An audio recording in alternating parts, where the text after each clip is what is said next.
Minbizia diagnostikatu zeatenen seme txikiari bularra ematen nion oraindik, eta nabaritu nun eskubiko titian bulto txiki bat. Eta hasieran junitzan emaginaren gana ustez edoskitzearekin arazoren bat edo zegolako. Orduan Donostia junitzan eta 7 zentimetroko tumore bat neukan eta gero beste 2 aparte. Begiratu ziaten, ezurrak, gainontzeko organoak eta denak garbi zeuden. Orduan esan nun, listo, bakarrik bularreko minbizia daukat. Hasieratik esan zituten bularrak kendu beharko ditugu? Bai, hasieratik esan ziaten bularrak kendu beharko ditugu, eta nik medikuari esan nion, nik bizi egin nahi dut. Kendu behar balin baiazute, kendu. Eta 2 kendu behar balin baizkiazu ere, kendu. Eta gero egia da, operazio eguna izan zen San Juan bezpera baten. Eta orduan pentsatu nun, kasualidadea izan da, baina San Juan bezpera baten suak egiten dira gaur txarrak kentzeko, eta niri ere San Juan bezpera baten daukaten txar hori kendu ingo diate. Orduan, berriz hasiko naiz bizitzen.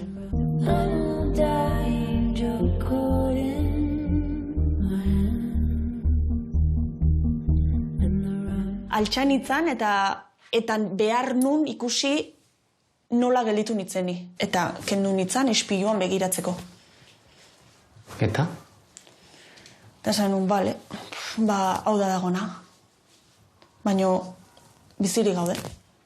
Ez nun pentsatu beste gorputz bat da. Ez ni naiz eta hau izan behar du orain nire gorputz berria. Hain azkar altxan itzen begiratzea espilura, komunean eseri eta mareatu egin itzala. Ze oraindik ez negon altxatzeko bezala. Baina beharra neuken ikusteko.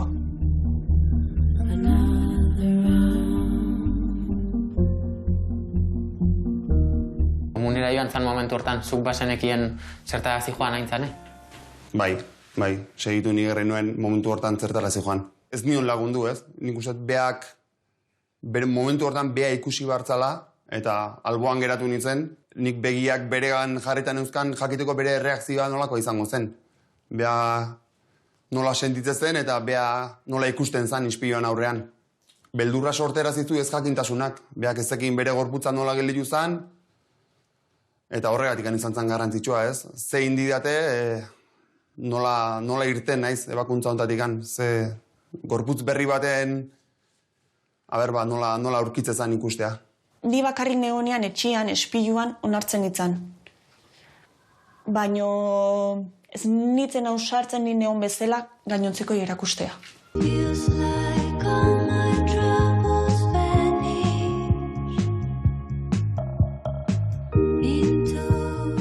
Nik neukan protesiarekin oso deseroso negon. Oso deseroso.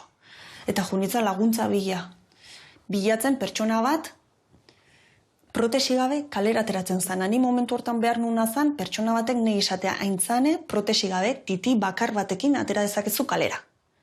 Eta hori bilatu beharrian, atera nitzan sentsazioarekin, ez banun protesia jartzen, nire gorputzaren kalterako izango zela, eta orduan atera, eta protesi berri bat erosi nun. Beste 300 euro gastatu nituen protesi baten.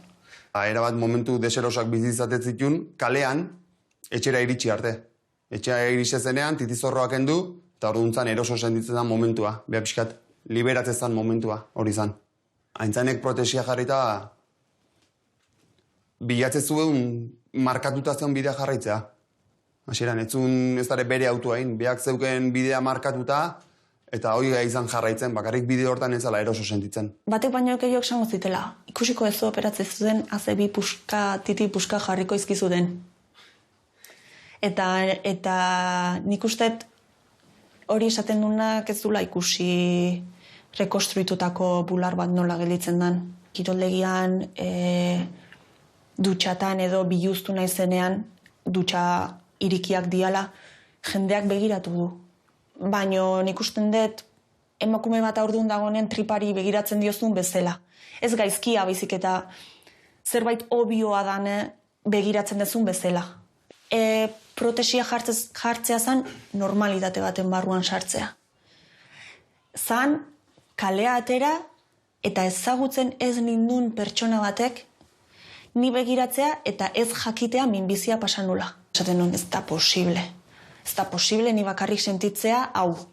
Ez dut sinisten, gainontzeko emakumeek protesi bat jartzea eta eroso egotea. Ez dut sinisten. Eta horren bila ibili nitzanean, bai sentitu nitzan, txakur berde bat bezala. Nik negon desiatzen, etxera iritsi, titizorroa kendu, eta horrela egin eta ezer gabe ibiltzekoa. Azkenen da, egun guztia motxila batekin pegatuta eukitzea bezala. Denbora guztin kolpeka dago, azalaren kontra, eta gogoratu ezagun azala horinik gaizkin neukala. Pam, golpe hori denbora guztin azalaren kontra, baina sinistu nun, ni izango naiz, kiroldegira juten itzan. Eta egiten nun kirola. Eta kirola egiteko, ni jartzen nun titizorro deportibo bat, eta horren barruan sartzen nun protesia. Kirola egiteko, korritea juteko. Nere talde berdinean egon zian emakumeekin aldagelertara sartzen itzan, eta biluzten itzan dutxara sartzeko, eta bertan zeuden emakume guztiak ikusten induten bilutsik. Orduan, hor izan zan esan nuna, haintzan ez gaizea egiten, zenentzako zaude protesi hori jartzen. Dana zerbait bakarrik deserosoa, eta nire inguruan daudenek badakite zer dagon. Niretzat besteak bestela izateko borroka hortan ibiltzea oso nekagarria izan zen. Kale atera barantzan aldiro, protesia jarri behar dut, ez detaztu behar, denbora guztian buruan, kalean egola deseroso egon, etxea iritsi, kentzeko desiatzen, denbora guztin bai, zurrunbilo hori buruan, ez? Ta bueltak ematen. Eta garai hortan izan zen nuna, bida. Hau bukatu inbar da. Nik konturatu nintzen, nire zikloa izteko ez detela goi behar. Nik zikloa ja itxietela. Eta zikloi izten da, nik nire burua onartu detenian.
Aintzane, gogoratzen duzu kalera protesirik gabe irten zinen lehenengo egunura?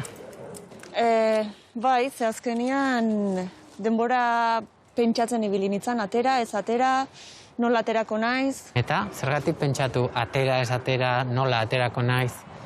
Etxean beti ibiltzen nintzen protesi gabe. Etxea iritsi eta protesiak kendu iten nun. Eta orduan kalea ateratzea ausartu egin behar nintzen. Beldur asko neuken.